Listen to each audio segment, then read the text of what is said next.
श्रीमती अपराजिता सारंगी जी। आदरणीय महोदया, ओडिशा राज्य से संबंधित एक महत्वपूर्ण विषय की तरफ आपका ध्यान आकर्षित करना चाहती हूं। जैसा कि आप सबको ज्ञात है, जगन्नाथ धाम पुरी भारत देश के 4 धामों में एक है और हम सब हिंदुओं की आस्था का केंद्र है। लगभग 12वीं शताब्दी में निर्मित महाप्रभु जगन्नाथ का मंदिर हम सब का बहुमूल्य धरोहर है और मुझे लगता है कि इसकी रक्षा करना हम सब का सामूहिक कर्तव्य है। इसी संसद ने 1958 में एक एक्ट पास किया था और उस एक्ट का नाम था the ancient monuments and archaeological sites and remains act 1958। इसे हम आमसर एक्ट 1958 भी कहते हैं।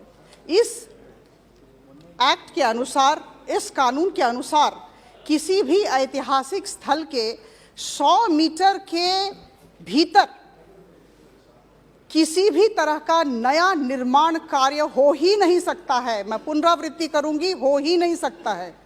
और उसके बाद जो 200 मीटर है वो उसे रेगुलेटेड एरिया कहते हैं और उस रेगुलेटेड एरिया में अगर कोई निर्माण कार्य हुआ तो उसमें नेशनल मॉन्यूमेंट्स अथॉरिटी की परमिशन की अनुमति लेनी ही पड़ेगी। और मैंने जो 100 मीटर की बात कही उसे प्रोहिबिटेड एरिया कहते हैं। महोदया, आपको सुनकर आश्चर्य होगा, हम सब दुखी हैं, आश्चर्यचकित हैं। ये दुख और विषाद का विषय है हम सब ओडिशा वासी के लिए कि ओडिशा सरकार की तरफ से प्रोहिबिटेड एरिया और रेगुलेटेड एरिया में, जगन्नाथ मंदिर के प्रोहिबिटेड एरिया और रेगुलेटेड एरिया में व्यापक तौर पर खनन और तोड़फोड़ का काम हो रहा है और एएसआई और एनएमए की, नेशनल मॉन्यूमेंट्स अथॉरिटी की अनुमति नहीं ली गई है। हम विकास और सौंदर्यीकरण के काम का समर्थन करते हैं, लेकिन कानून का उल्लंघन करके मंदिर को क्षति पहुंचाने वाले कार्य बंद होने चाहिए। 3 बातें बहुत संक्षेप में कहना चाहूंगी।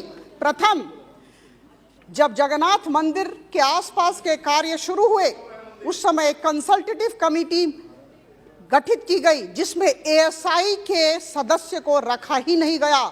आश्चर्य की बात है, बिना एएसआई इस तरह का कार्य कैसे हो सकता है। दूसरा, मैं कह दूं, इम्पैक्ट असेसमेंट स्टडी होना था, वो हुआ ही नहीं। जो होना है वो हुआ ही नहीं।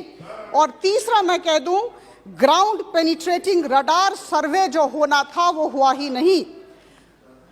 महोदया, हमारे जगन्नाथ मंदिर की सुरक्षा का सवाल है, 4.5 करोड़ उड़ीसा वासी की भावनाओं का सवाल है। और मैं आपके माध्यम से संस्कृति मंत्रालय को अनुरोध करूंगी कि इस विषय में हस्तक्षेप करें और हमारी गुजारिश है कि विकास के कार्य हो, हम समर्थन करेंगे, लेकिन कानून की परिधि के अंदर हो और शीघ्रातिशीघ्र इस दिशा में काम किया जाए। नेशनल मॉन्यूमेंट अथॉरिटी की अनुमति अनिवार्य है और 100 मीटर, जगन्नाथ मंदिर के 100 मीटर के अंदर किसी भी तरह का निर्माण कार्य हो ही नहीं सकता है। ये बिल्कुल अवैध काम चल रहा है और इसे बंद करना होगा। बहुत बहुत धन्यवाद।